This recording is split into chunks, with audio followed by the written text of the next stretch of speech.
Hey guys, I just found what might be the best way to make millions of dollars in trucking.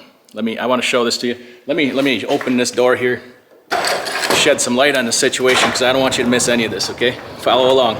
It's a little unconventional, but I think you're gonna like it. All right.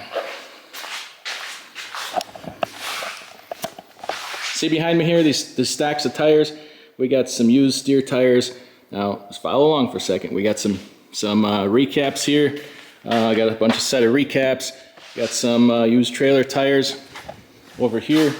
Got a new super single, and I got some stacks here of drive tires that they're used, but they're gonna get recaps. So, I got a few more tires scattered around the building here.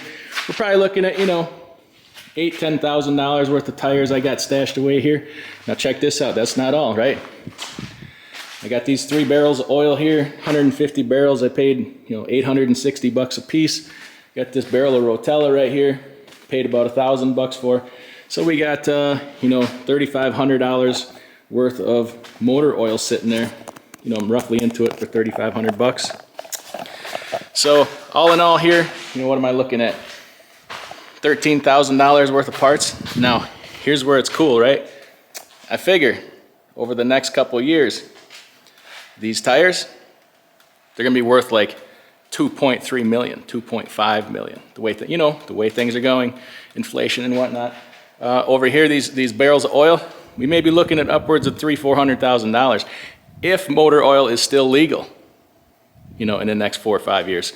It's a big if, but I figured it was a gamble worth taking. So I don't know. I haven't yet found a flaw in this plan, but damn it, I think I don't think this is gonna work because at the rate we're going, like a loaf of bread is gonna be like $450.